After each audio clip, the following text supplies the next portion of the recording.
സംസാരിക്കേ. ഇവിടെയെങ്കിലും വഴി ചോദിക്കാൻ ഒരാളെയും കാണുന്നില്ലല്ലോ. അതിന് മുൻകൂട്ടി ആരെയും ഏർപ്പാട് ചെയ്തിട്ടൊന്നുമില്ലല്ലോ. നമുക്ക് കുറച്ചുകൂടെ പോയി നോക്കാം. അതെന്താ അത്?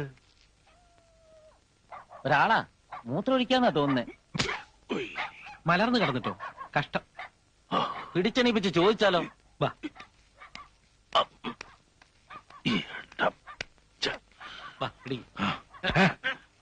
ആരാ പിടിക്കുന്നില്ല. ഒരു കാര്യം ചോദിക്കാനാ.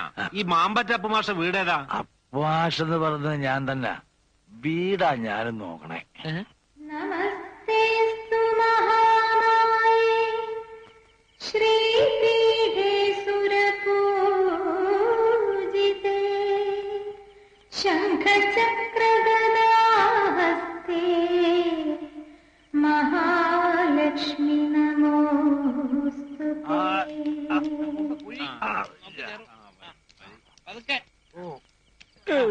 കാലെടുത്ത്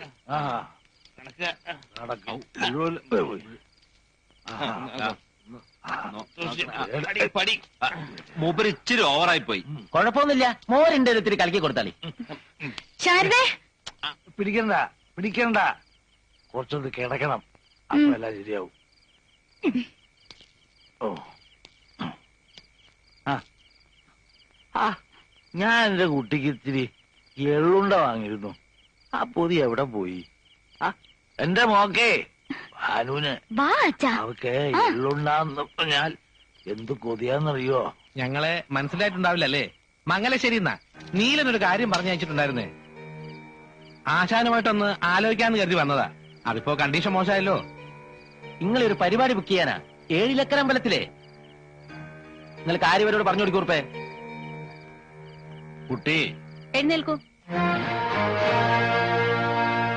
എഴുന്നേൽക്കാൻ. എന്നിട്ട് 3 പേരും പടി ഇറങ്ങി. അതെ, കുട്ടി സൂക്ഷിച്ച് സംസാരിക്കൂട്ടോ. എന്റെ നിയന്ത്രണം തെറ്റിയാല് പിന്നെ ചൂലെടുത്തായിരിക്കും ബാക്കി പറച്ചില്. മംഗലശ്ശേരി നീലകണ്ഠൻ പറഞ്ഞയച്ചവരോട് മര്യാദ വിട്ട് സംസാരിക്കരുത്. അത് മൂപ്പർക്ക് കുറച്ചിലുണ്ടാകും. നീലകണ്ഠനോ സാക്ഷാൽ പരമശിവനോ ആരുടെ ആളായാലും പടിക്ക് പുറത്തിറങ്ങിക്കൊള്ളണം. മാമ്പറ്റ ഭാനുവ പറയുന്നത്. ഭാനുജി മോളകത്ത് പോ. ഓരോ പേരും പറഞ്ഞ് കുടിപ്പിച്ച് നിങ്ങളൊക്കെ കൂടെ ഞങ്ങളുടെ അച്ഛനെ കൊല്ലുമല്ലേ? എന്ത് തെറ്റാ ഞങ്ങൾ 2 പെൺകുട്ടികളും നിങ്ങളോടൊക്കെ ചെയ്തത്? ഇത് മാമ്പറ്റ ബാനുവല്ല, പുലിപറ്റ ബാനുവാ. ഞാൻ അയച്ചാന്ന് പറഞ്ഞില്ലേ? ഉവ്വ പറഞ്ഞു. അപ്പൊ മുറ്റത്തേക്ക് ഒരു തുപ്പ ചില അലവലാതി പെണ്ണുങ്ങളുടെ കൂട്ട്. ആ തന്ത കുടിച്ച് മലക്കം പറഞ്ഞതിന് അതിന് ഞങ്ങൾക്കാ ചീത്ത. അതിനിപ്പോ എന്തിനാ ഇത് വലിച്ചു കയറിനാവോ? ഒന്ന് ചുമ്മാരിടോ. അപ്പു മാഷ് ഇയാളേത് സ്കൂളിലെയാ? സ്കൂൾ മാഷൊന്നും അല്ല, കുട്ടികളെ എഴുത്തിനിരുത്തും, അതുകൊണ്ട് വിളിക്കുന്നതാ.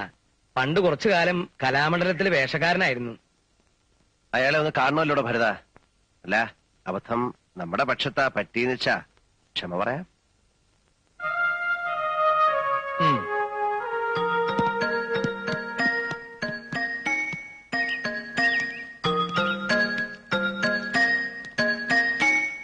നമസ്കാരം.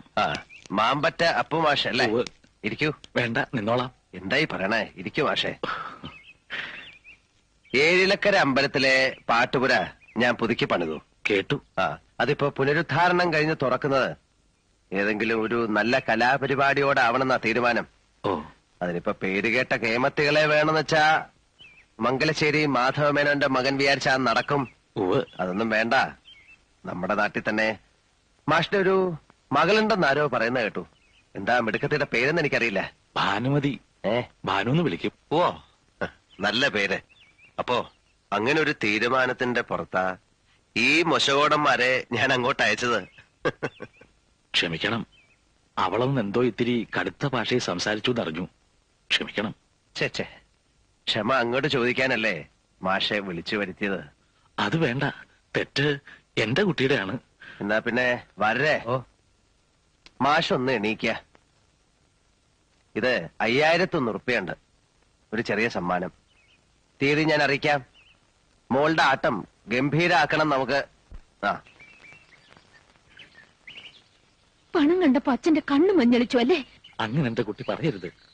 ദരിദ്രനാ ഞാൻ. കാശിന് ഗത്യന്തരമില്ലാത്തവനാ. കൈ നീട്ടാനായി ഈ നാട്ടിൽ ഒരാളും ബാക്കിയില്ല. എല്ലാം ശരിയാ. പക്ഷേ ഉള്ളിലെന്നും ഒരു ചിന്തയുണ്ടായിരുന്നുള്ളൂ.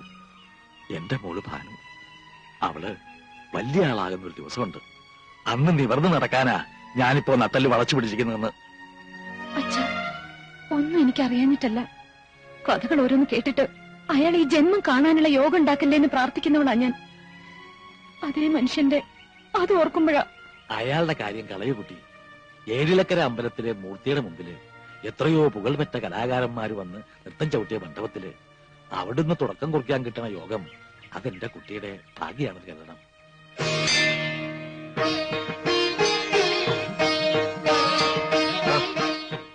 ചമയത്തിന് ഒരുക്കത്തിനുള്ള ഏർപ്പാടൊക്കെ മംഗലശ്ശേരി പത്തായപ്പേരിൽ ചെയ്തിരിക്കുക. അമ്പലത്തിൽ അതിനുള്ള സൗകര്യം ഇല്ലല്ലോ. ഓ വരിക.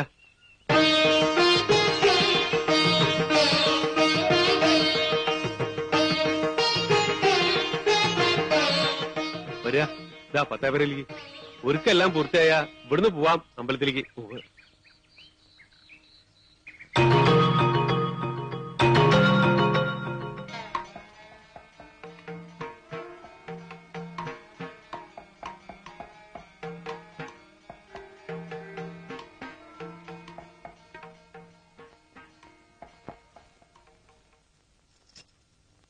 കഴിഞ്ഞില്ലേ ഒരുക്കങ്ങളൊക്കെ?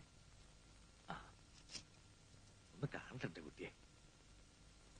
അസലായിരിക്കണം. നൃത്തവും അങ്ങനെ തന്നെ ആവണം.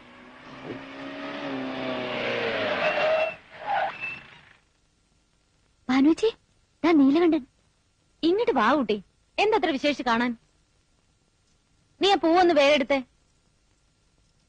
ദാ നീലകണ്ഠൻ വിളിക്കുന്നു. എല്ലാരും പൂമുഖത്തേക്ക് വരാൻ പറഞ്ഞു.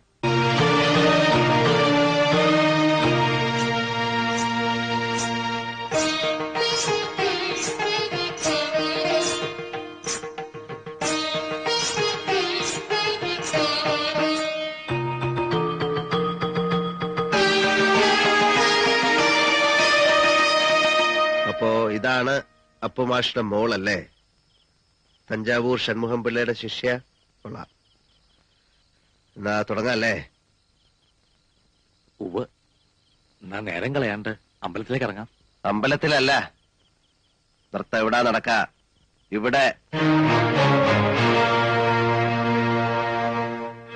ഈ മംഗലശ്ശേരിയുടെ പൂമുഖത്ത് കാണാൻ നീലകണ്ഠൻ മാത്രം. പിന്നെ ഇവൾ അതിശയിച്ചിറക്കി വിട്ട എന്റെ കൂട്ടുകാരും. എന്താ മനസ്സിലായില്ലേ? പറഞ്ഞത് അമ്പലത്തിലെ പാട്ടുപുര. ആ, പലതും പറഞ്ഞിട്ടുണ്ടാവും. ഇപ്പോഴെന്താ പറയുന്നെന്ന് വെച്ചാ അതനുസരിക്കുക. താമസിക്കണ്ട. കൂടുതൽ സംസാരിക്കുന്നത് എനിക്കിഷ്ടമല്ല. ചതിയാണിത്. അതെ, ചതിയും കള്ളവും എല്ലാം ഞാൻ പ്രയോഗിക്കും. വേണ്ടി വന്ന കരുത്തും. എന്റെ വിജയത്തിന് വേണ്ടി. ചില കളികള് ഞാൻ ജയിക്കാൻ വേണ്ടി മാത്രമാ കളിക്കണേ. നിർബന്ധ ബുദ്ധി കാട്ടരുത്. പഠിത്തം കഴിഞ്ഞു വന്ന എന്റെ മോളുടെ അരങ്ങേറ്റാ ഇന്ന് നടക്കേണ്ടത്. അത് ഇങ്ങനൊരു ചുറ്റുപാടിൽ അലങ്കോലായാൽ മോളുടെ ഭാവിയെക്കുറിച്ച് ആദ്യമുള്ള ഒരച്ഛൻ പറയുന്നതാണ്. പ്രസംഗിക്കണ്ട. ഭാവം വളരെ ചീത്തയാണ്. സ്വരൂപം പുറത്തെടുക്കാൻ അവസരം ഉണ്ടാക്കണ്ട. നിങ്ങളുടെ ഭീഷണിക്ക് ഞാൻ വഴങ്ങിയില്ലെങ്കിലോ? നൃത്തം ചെയ്യാൻ എനിക്ക് വയ്യാന്ന് പറഞ്ഞാൽ? വയ്യാന്ന് നീ പറയില്ല. പറഞ്ഞ നൃത്തം മാത്രമാവില്ല, ഞാൻ നിന്നെ കൊണ്ട് ചെയ്യിക്ക.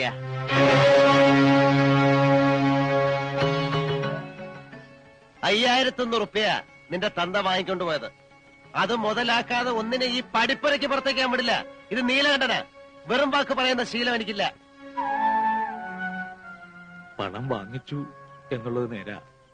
അത് ചോദിച്ചാൽ തിരിച്ചു തരാൻ എന്റെ ലോട്ടില്ല താനും. വേണമെങ്കിൽ എന്റെ ജീവൻ എടുത്തോളൂ. എന്നാലും എന്റെ മോളെ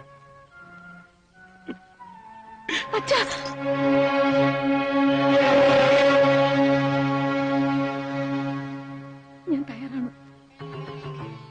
അങ്ങനെ വഴിക്ക് വാ. കുറുപ്പേ, ആട്ടവിളക്ക് കത്തിക്ക.